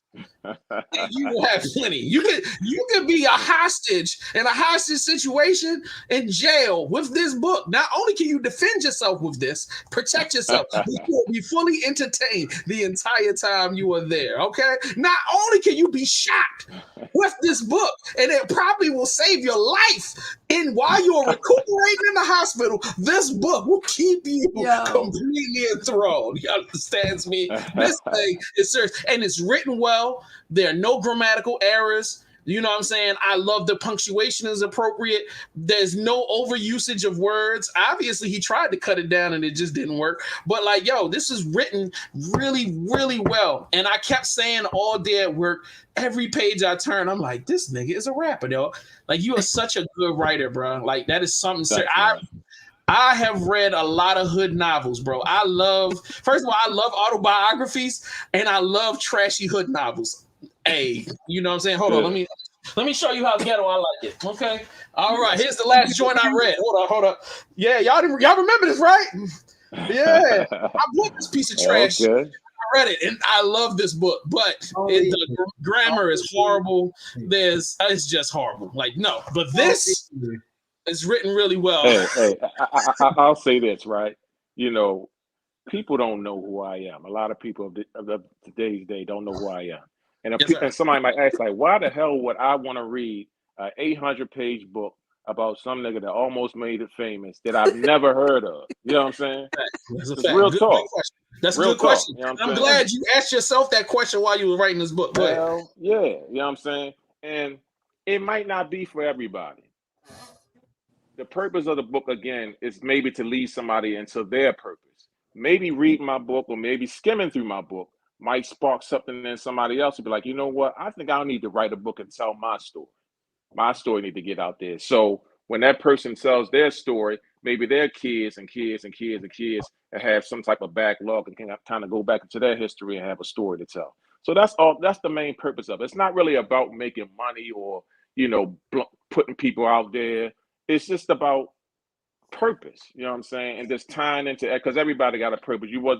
Everybody was born for some reason, you know what I mean? So it's all about God had a reason for you when he had a design for you when you were born, and we got our own design. So I just hope and pray that some kind of way they meet in the middle. Word. So all right, everybody knows from this point on, like, I need you to help me with my autobiography.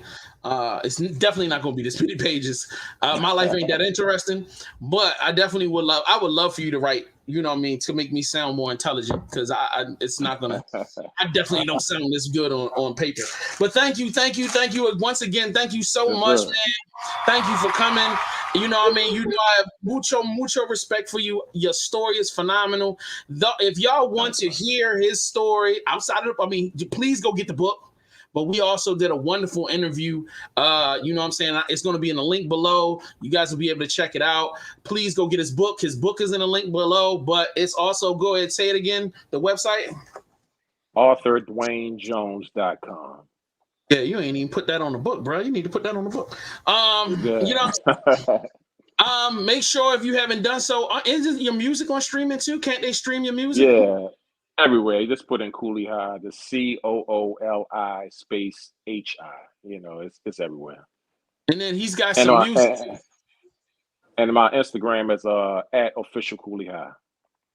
And he's got music videos out in the streets. So yeah, I mean, go check it out. He's a lyricist. He's a hip hop head. He is a legend from Baltimore City. Thank you so much, brother. Thank you so much for tuning in, bro.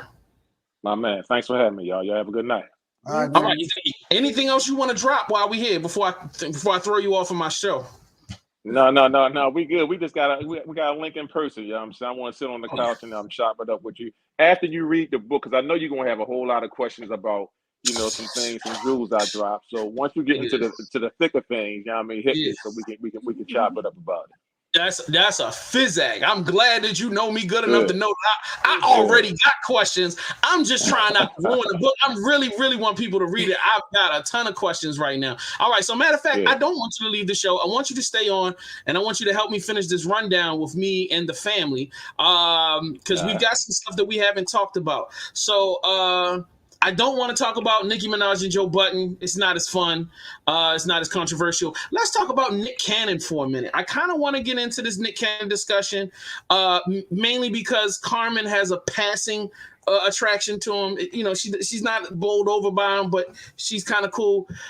Nick Cannon had a daytime talk show Monday through Friday. He was supposed to be the replacement for, what's her name? The light-skinned chick that had the show, and then she went to Wendy Williams. He was supposed to be Wendy Williams' replacement. And now his show got cut.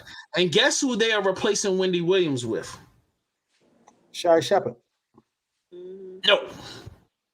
They're not. Oh, I don't know. You tell me. No. I'm sorry. I'm goofy. You're right, and I'm wrong. Okay. Ellen. Right. I'm sorry. I was thinking about the R&B singer that's replacing Ellen, which is what's her name from the American Idol.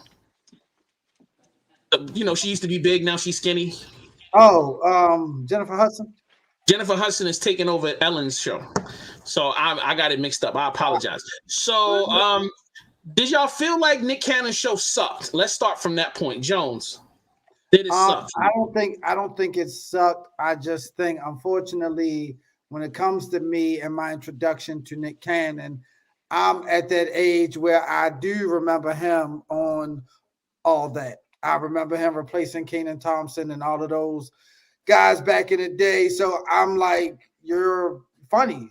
That's your thing. I don't see you. I'm sorry. I just don't see you in the light of David Letterman, or if you want to say a daytime talk show. I don't think it's hard. I believe it's kind of hard for any black TV show host to really have a daytime TV show. I think daytime, besides Oprah, who else have we had? I think daytime is kind of like old white lady time, to be honest, like The View, like the Sally Jesse Raphael's when I was younger and all of that type of stuff. So I just think, and I don't think Nick is daytime television, unfortunately. Carmen, what you think? I don't think I've never watched it, so I don't even have an opinion. What? You ain't see him change his shoes live on television? I mean, the most I ever saw of it was clips that people would post of it, or if it made something to the news, or to watch actually a set and watch the full episode, or never did it. So I don't even have an opinion. Cooley, what do you think? I'm like Carmen. I never watched it either, but without even watching it, I would try to understand the why behind it. Like, is the network trying to go somewhere by putting them there? So it's always about the why and entertainment. So I'm not sure, but I don't even know if they were looking for a quote unquote Nick Cannon or a black guy. I don't even know if there are any other options. So I guess he would be the fit for it, but I don't really know I can't figure out the why. Okay, so I can as a person that does a lot of producing, live stream podcasting and all that, and I deal with a lot of industry people. Number one, you need to have somebody that can come on every day and be high energy.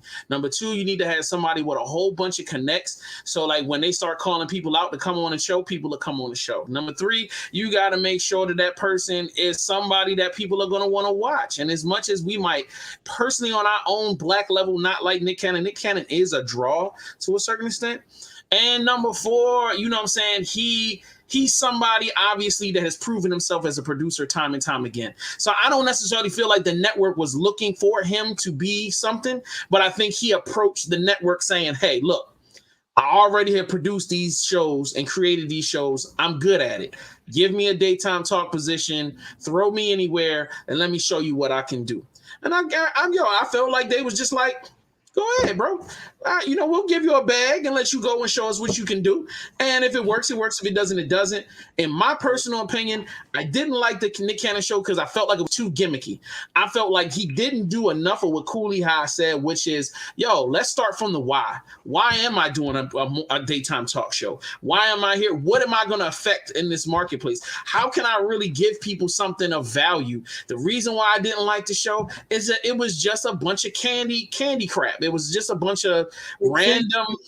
It seemed like, so when Wendy Williams was dealing with what she was dealing with, she would have guest stars come in and like host for the week. And I know Nick Cannon filled in for her for a while. Right. That's what his show felt like to me. He was filling in for somebody. See, but even if we want to talk about Wendy Williams transitioned from just being a shock jock to, hey, I'm going to do shock stuff, but I'm going to bring people on the couch and we're going to have real conversations. So if you got caught in the sex tape, she going to bring you, sit you on the couch. You know what I mean? She going to laugh a couple of jokes, but she's going to try to have a serious connection moment so that you can piece it up with the public and you can go and do your thing. That was something she was actually kind of good at. She was good at humanizing people that we hated, or she could at least squash. She would make a beef and then bring them on the show and squash the beef. That comes from years of her doing what she was doing on the radio, being able to transition that into television. Nick comes from Nick comes from a comedy actor, music bag, or something like that. You want to say, not necessarily no type of journalism, no type of knowing what buttons to push, honestly, because that's what it is when you see the Breakfast Club or shows like that, interview-based shows. Like, you want to get down to the meat and bones of the conversation. And Nick is a peaceful guy, man. He wears a turban, for God's sakes. I don't think nobody wants to be upset with Gandhi. So that's where I'm at. I can be upset with Gandhi anytime I want to. You're not going to tell me who I can be pissed off at, sir. So anyway, let me go to the chat room. I forgot. I wasn't paying attention while we were having conversation. This person in the Facebook user said, will there be an audio version eventually? And I'm assuming he's talking about the book. Do you have plans on doing an audio version of the book?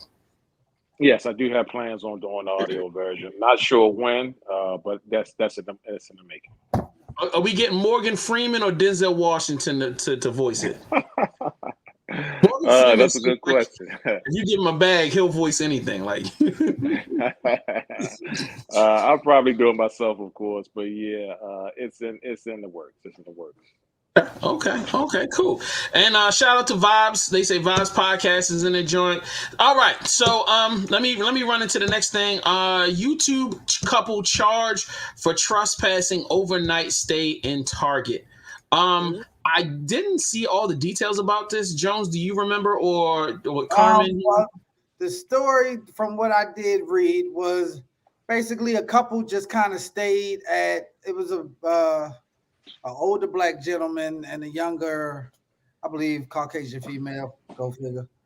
But they were lollygagging in Target late at night, and some way, somehow, Target closed, and they were still in there. And, but the surveillance cameras, of course, are still on, while the store is closed or whatever. And, eventually they were arrested the following morning when employees came to work and didn't know they clocked in. They didn't know these people. So, eventually they were charged and arrested. And of course they did this for like a YouTube. I don't know if it's one of those couples that have like a YouTube channel together or something, but it was supposed to be funny and a prank. But I know the guy was in his 40s. I don't know. I would sleep overnight at a Target. They got nice quilts and pillows and stuff like that. So I ain't tripping. There's some beds. You're gonna sleep on the side. Yeah, they don't have no bed displays. That's why if you're gonna sleep overnight at JCPenney's, because if you go on the second floor, they got the the beds. Yeah, you can at least crawl up into there. You know what I mean? Y'all need to use your minds, use your brains. It sounds like it's on your bucket list. Right. Yeah, it definitely is. All right. Should some designer brands be reserved for women? So, all right. So, Carmen, do you know anything about what is his name? The boy's name is Fabulous, and Fabulous put on Chanel. Yes. He had on like a whole Chanel outfit, and He said, I guess his homeboy seen his fit, and he said normally he's witty with the comebacks, but his homeboy was like, Chanel is for the baddies, not for the bros. Thanks. So I thought about it, and I don't really hear guys saying, there's I brought a Chanel bag or something like that for somebody, but you never hear them say they're dressed in Chanel from head to toe or Fendi. I mean, maybe a shirt or something, but I don't know. Just Chanel just seems to me like a woman's luxury brand. So, all right, Cooley, you had money and you were around celebrities in the late 90s, early 2000s where I was not. I don't remember high fashion as far as Louis Vuitton, Gucci, and all that becoming a mainstay in hip hop until like the late 2007s, 2008s. Kanye like, probably started it. Right, I think it was Kanye ushered in that luxury brand stuff. But before that, we really were, as a hip hop community, we were most obsessed about brands that we created, or things that were specifically geared towards our community. I say back in the 90s, you would hear Versace out of all the labels. Yeah. That was more the one that they were talking about. Yeah, and that would be like Iceberg Slim. Iceberg Slim, right? Yeah. Those were the labels back then. But when I'm coming up, I'm Jabot. Jabot was the thing for me.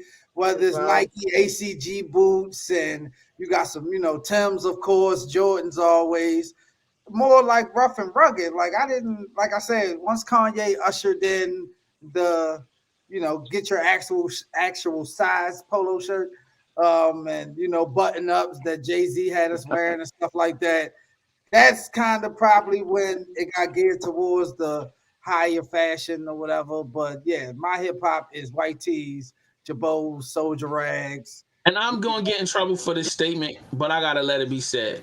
Most of these dudes out here dressing gay anyway. Like like the pants is super tight. Like they not even wearing boxers no more. They out here with super tight drawers on. The shirt, like you can see their heart pounding in their chest because the shirt's so tight. Like, yo, they got these, you know what I mean? The jeans be like tucked into the boots. Like, we tucking jeans into the boots now? Like, yo, like, you know what I mean? Like, it just be like I can see how much money they got in the pocket because it just be tight, bro. And then, like, you know what I mean? And I'm guilty of this too. The man purse. I'm never going back. I got 10 man purses, yo, because now I can bring all of my stuff. I can get the pistol, the charger, the block, and everything in the same bag. Like I can, all of that. I'm loving it. So like, let me ask a question. Yeah, do you think it's one of those things where, they always say trends come back around?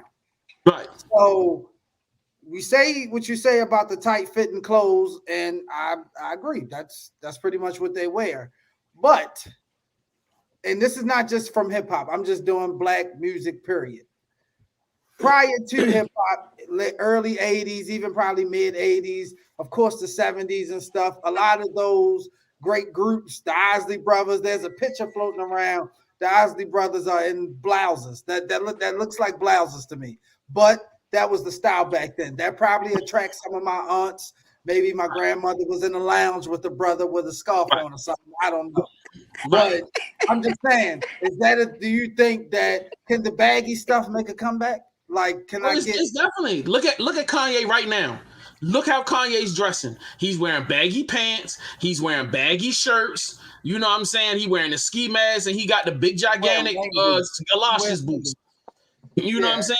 So even before that, he's been going baggy the last 2 years now, like probably about a year and a half. So like, yo, it's a great. And I've seen who's certain, like if you look at the fashion forward dudes, even if you see A$AP Rocky, he's wearing more like, you know what I'm saying, bigger items. It's not as fit as it used to be. But it's to answer the question that was in the joint on the docket, like, is this like a female thing? I mean, there was a time in our history where wearing those brands, we would look at you side. Or like if you, all right, prime example, if you go back and watch Beverly Hills Cop 1, and when he walk into the art gallery and old boy is behind the counter and he's acting all, He's wearing designer head to toe, and then Eddie Murphy's wearing jeans, a pair of Reebok sneakers, a t-shirt, and a jacket.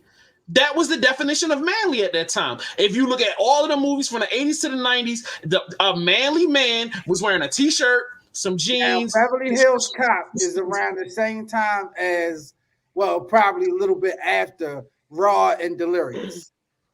Eddie's clothes was a little tight, and both of those. Once again, and guess what? He made jokes about people gonna say I'm gay. Y'all see this package, but I'm doing it for the ladies. He's being very conscious of the fact that what he's wearing is not the social norm. Come on, bro. Like he knew that he was gonna attract audience.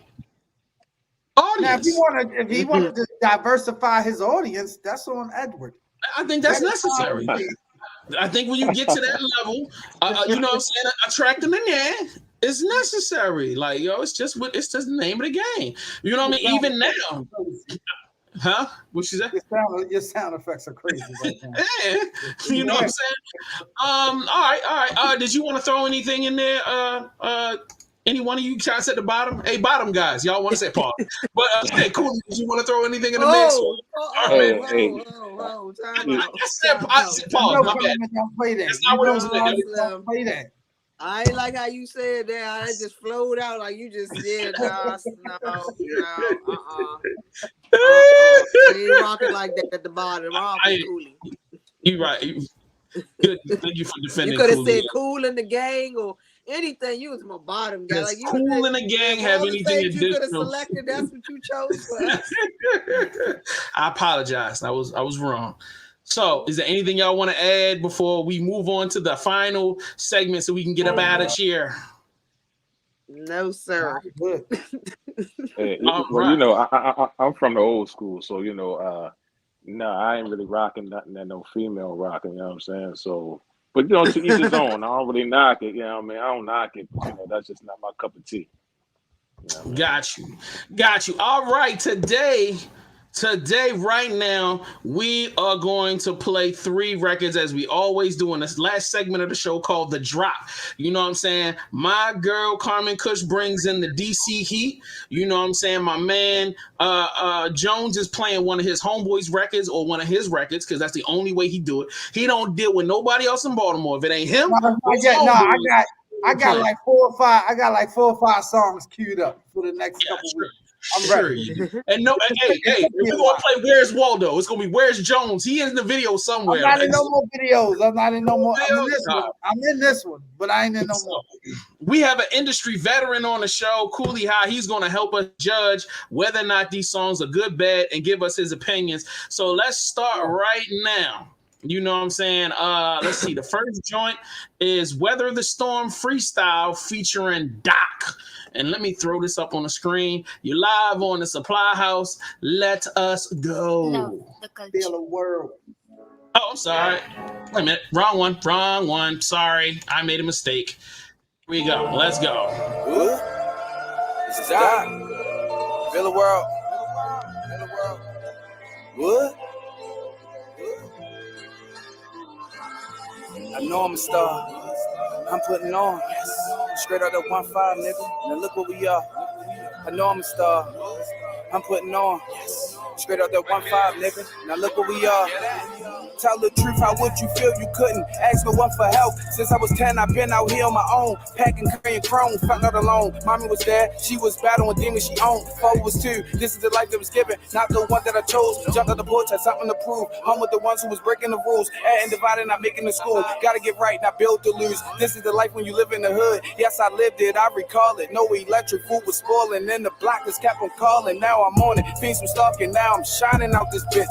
Got a Glock, cause niggas hate how they bitch be on my dick. This the journey of a man that won't let up till he rich. Told my wife I can't slow down, I got a purpose I'm gonna get. Been through hell with gasoline, I came out banging, Mr. Clean. Talk is cheap, I make him sleep from this 40 when it ring. Come between me and my dreams, I had you floating like the sea. This the letter to the world, not only Martin was a king. See, I die for my respect, so don't you ever try to cross me. Flowers bringing music softly, Uncle T, we keep it moving. Put my team up on my back, oh yeah, I gotta make it clear. QG Can't nobody fuck with you, your boss is out of here. Build a world, we on the rise, they gonna feel us all this year. Gotta get my nigga Slab right, cause it's time to make a movie. Uptown Trigger, that's my dog, we been together since free lunch. Can't forget my nigga Jones, it's time to buy out what we want. For all the times that we had nothing but a chicken box to share. Now it's on, I made a promise, I'ma get us out of here. Build a world, we going places, and it's time to let them know. Watch us blow, regulating shit, prepare for this show.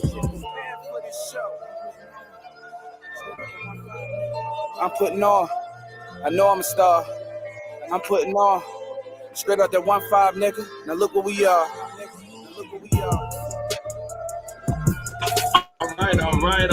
All right.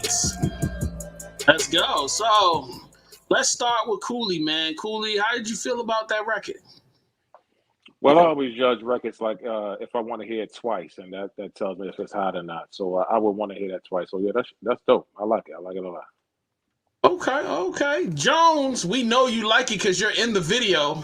Yes, of course. A little biased, but shout out my man Doc, Uptown Doc. He was in the chat a little earlier, so I just wanted to just show him some love. That's one of my favorite freestyles that he's ever done.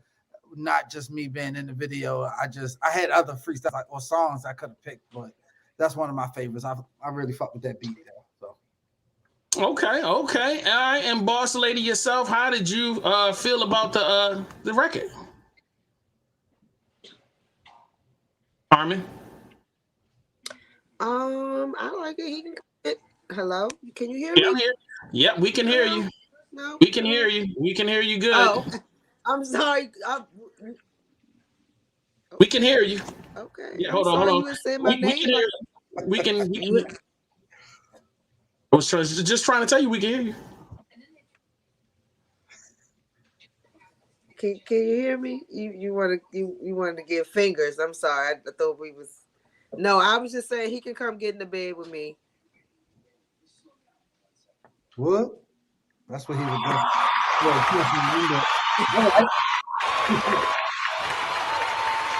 All right, we're gonna move on to the next. That's because, let me explain that to Mr. High at the bottom though, because he's looking a little confused. That's because I have a show and it's shot in a bedroom setting, and we're in a bed. That's why I said that, because he was looking like, hold up, she just want to suck his dick because he had that song. No. I'm sorry, Mr. High. It's all good. It's all good. I'm sorry. All right, let's go to the next record. I don't know how we got there. This is Mark Mizzle. This is Carmen Cush's pick of the week. So let's rock and roll.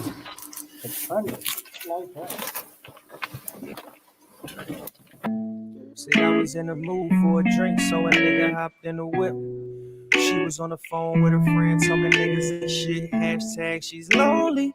Hashtag I'm horny. Don't know why I walk, but it's 1 in the morning. She's thinking about leaving them, that pussy needing me. I'ma go over there, give it a beating. She's hitting my line while she's mad at him.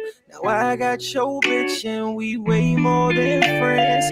We at the bar now with drinks in the air. She's shaking that ass on the floor with no cares. I'm off the Patron and she's off the Hennessy. Looked her in her eyes, I knew she was feeling me. I'm off that Patron and Hennessy.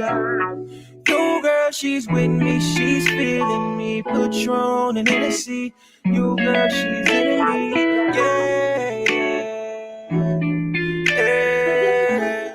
I'm all that Patron and Hennessy.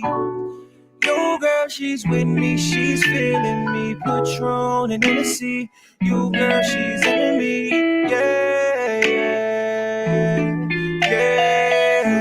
And the liquor make you look better every time you walk in the room. Liquor make you look better every time you walk in the room. Liquor make you look better every time you walk in the room.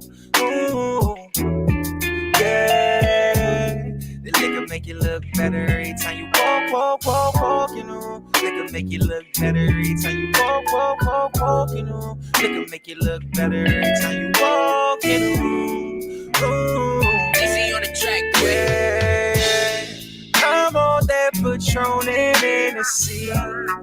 Yo, girl, she's with me, she's into me. Patron and Hennessy. Yo, girl, she's into me. Yeah, yeah, yeah. I'm on that Patron and Hennessy. Yo, girl, she's with me, she's feeling me. Patron and Hennessy. Yo, girl, she's into me. Yeah, yeah. We took a drink. And then we made love all night. We took a drink. And then we made love all night.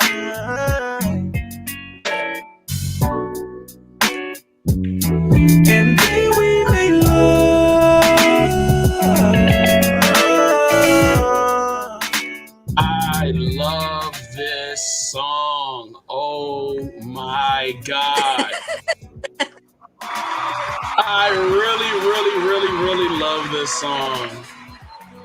Yo, I normally am super confident when I come in to do this show. Like, I normally am like, yeah, I got the song of the night. You know what I mean? Because Jones gonna give some shoot 'em up, kill. You know what I'm saying? And then Carmen's gonna come in with some, you know, she gonna come in with some really creative, off the wall, and I'm just gonna bang all over the hip. But you that record, that I want to talk to this guy, bro. Carmen, come on, stop playing. Like, bring him through. Like, I wanted to speak to the last guy. You know what I mean? You supposed to bring him through, but yeah, that record's crazy. I want him to perform that in Baltimore, straight up. Okay. Yeah, that shit was fun. That shit was fun. That was dope. That was dope. I like it a lot. Cooley was like, I would play this in my house, but I don't drink, and I don't want to encourage my wife to be drunk on Nice little vibe. That's crazy. Man, we gotta get him to change the lyrics to like chicken wings and French fries. I don't know, something so that Cooley can rock it in the crib. You know what I'm saying? So that's all good. Yo, that's a dope record, bro. Like, man, like if you can send that to Cisco, and can Cisco do a version of it, and then we can all get paid. Like, you know what I'm saying? Let's go. I don't know. Yeah, this is dope, right? That's you to be super dope. You said, did he drink? Yeah, did he drink or did he give up drinking? Probably occasionally. You know what I'm saying? You know, occasionally. You know, when the time is right. Let's connect those dots, man. Yo, Cisco singing Patron and Hennessy. Oh, you had a whole world. Right. Cisco got you in enough trouble. Let's go. Or we can switch it up. Cisco and a little weed. Cisco and you know, we can work this. Look at you trying to get some. I'm trying to get paid. You're trying to come back to the game. Go ahead. Hey, if I can get a check, I'm trying to get a check. What you y'all tripping? Ain't nothing wrong with that. The last joint tonight is from my dog. He from Baltimore City. You know what I'm saying? Right now, he's living in the A, working on his first solo album. Actually, not first solo album, his third solo album. Morning After. The song is called Can't Hide. All right. That's what I'm talking about. What y'all think? What you think?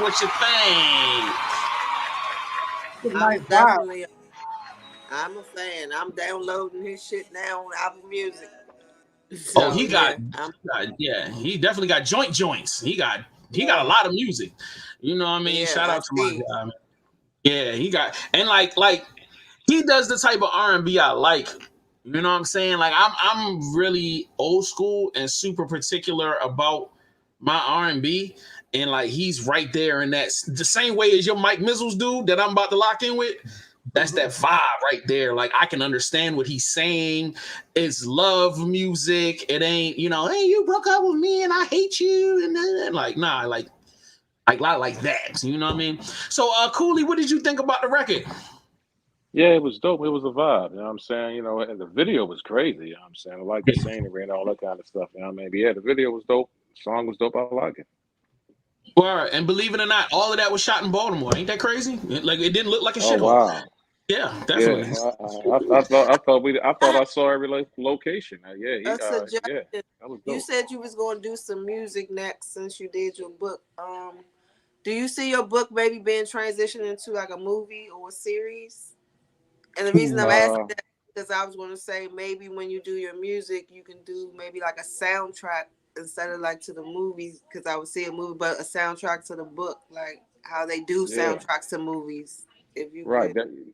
That's an awesome idea. I'm glad you said that. Thanks. I appreciate that. But yeah, absolutely. Whenever you create anything, you put it out into the universe and just let whatever happen. Now, if that was to happen, absolutely, I'd be all for it. But yeah, that soundtrack idea is dope. I like that. I appreciat that. You're welcome. Yeah. So that means the supply house get a little percentage. You know what I'm saying? Look, we in here producing. Yeah. Let us produce. Draw up the paperwork. Draw it up. Let me begin. Done did. You know what I'm saying? Little small cameo of me sitting in the corner reading a book. Do we have to have the bearded man in every video? Like, come on, man. Man, I'm trying to be yeah. Shout out to my girl Kay Renee. She's listening right now. She said, "Hey, I'm listening. I'm late, but I'm listening, baby. I love you. We appreciate you locking in." You know what I'm saying? We're gonna see you Thursday because I'm going back to the club Thursday. We doing game night. So Cooley, if you play spades or chess or anything like that, and you want to come out, have a cool evening, some food, playing games, Sizzle will be there. No, right, cool. No, not at all. That's what's up. All right. So, Jones, what did you think of the guy, the man? I thought it was a nice vibe. It was almost as if like we just transitioned from the next song after the song that Carmen played. So going from Patrinacy to Morning After, his vibe. Yeah, I mean, it just felt late night, dust outside, windows down, smoke going out the window type of vibe. It's my vibe right there. I like that. Yeah, man. I've done one before, but I want to do it again. I did a show about 4 or 5 years ago where it was just nothing but R&B acts and just indie R&B acts, and it was such a fire night. And I want to do it again. I want to do a mix up because I think the last time I did it was all women. Now I want to do one where it's like mix of men and women on the time. But I like I said, Mike Mizzle guy. I'm eyeballing him for the next joint. You know what I mean? And I was thinking about flying Morning After in. I think that might be a cool combination of them two. And then I got 2 female R&B singers that I haven't played yet, but I'm gonna be playing them on the up and coming show. So shout out to Marilyn Rivers, shout out to Love Nova, who's phenomenal. And then of course my girl Tia Reed. I can't never do the show without shouting out my girl Tia. So all right, it's time to close out and go home and get some food because my stomach got the grumblies. Before I go, make sure if you haven't done so, if you are a media platform, if you got a radio show, if you got a podcast, if you got a magazine, if you got something, all you gotta do is hit me up in the DMs or hit up the Baltimore Media Coalition. It's baltimoremedia.co, and you can join our Discord for free. And we're going to start a series of classes this Sunday, how to monetize your show. If you want to know how to get ads on your show, how to make money off of your streams, how to make money off of your stuff, you need to be in that Discord for those classes. Like I said, it's free. And the only people that can be a part of those classes are Baltimore Media or DMV Media. So, you know what I'm saying? My girl Carmen Cush is about to be in the group. Cooley, you media now, baby. You wrote a book. So, you know what I'm saying? If you want to jump in, baby, you can be a part of it so you can learn how to monetize, man. All right, shout out to Beast Mode 9249.7. He said, "That's my dad, Cooley High." Man, I wish I could get you on the show, Playboy, because I got a lot of questions for you. You know what I'm saying? How does it feel to have a famous dad that knows famous people? Yes. K Renee wants that's my oldest son, the one I wrote the song Always About. You know what I'm saying? Shout out. Shout out. My dad never wrote a song about me, so that's crazy. You can go back and keep listening to it and be like, my dad wrote this about me. That's hard, man. That's hard. All right, Jones. Time to go, baby. You gotta give them your shout outs, and you gotta give them on social media. Again, shout out my man Uptown Doc, Weather the Storm, played that earlier. Shout out to Cooley High for joining us. JS Common, my co-host, hey. Whole lot of gang. At I am Just Jones. That's how you can find me on Instagram. So just go on there and find me. Let's talk. That's all I got. Shout out to Tiffany Harrell. She said, "Love you, cool," from cousin Tiff. That's what's up. That's real support. I hope. Did you buy the book? And how far along are you? That's the real question. Hey, and son, beast mode. How far along are you in the book? And when was the first time you went, oh hell, damn, my dad was out here trifling? All right, you see, like let's find out. Like, and son, are you gonna use like you go? Hey, dad, before you get mad at me, remember in chapter 15 when you were doing? You know what I'm saying? Oh man, that's crazy. All right, Carmen, baby, give your shout outs and drop them social medias. Great episode. Pleasure meeting you, Cooley. I will definitely be copying the book. Can't wait for the soundtrack. And I want to roll in the movie. You guys can follow me on all social media platforms at Carmen Kush, KarManKush. And yeah, stay tuned for season 4 Cushion Convo coming soon. Yes, sir. Be ready for your boy. He's stepping on the show in my silk robe. You know what I'm saying? I'm definitely going to invade Cushion Convo. We about to turn up. So, all right, cool. Come on, man. Give me a shout out, yo, and drop your social media again. Shout outs to y'all, man. You, Jay, Jones, and Carmen. You know, everybody that's listening and watching the show, man. That's all the shout outs I got. Thanks everybody for your love and support. And as always, social media at officialcooleyhigh.com. On my music is everywhere. Just put in Cooley High. And the book, authordwaynejones.com. Get the book, get inspired, living, you know, get into your purpose, and yeah, let's have it. This dude is not playing. He wrote a real book, and it's got 800 pages, and it's only $24.99. Books about this size normally run about $49.99 to $50. The last book I bought this size was Lord of the Rings, and this is better than Lord of the Rings because it really happened. So, like, you know what I'm saying? Shout out to Beast Mode. He said he's on chapter 21. You are 7 chapters ahead of me right now, but I'm definitely not in the next 2 days. So, like, shout out to y'all.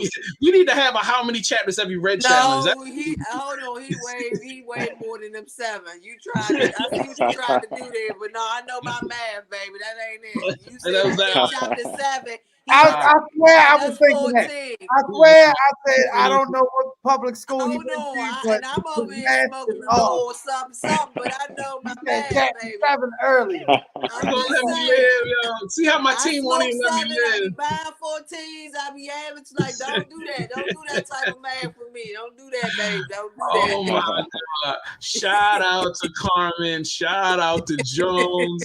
Shout out to David, Beast Mode, Timothy Harrell, like, yo, Spoo Man, Uptown Doc. Shout out to everybody. Yo, Vibes Podcast was in early. Yo, big shout out to everybody on the platform. Hey, if you guys have some time, please check out some of the other shows on the YouTube channel. Subscribe to VVC Life.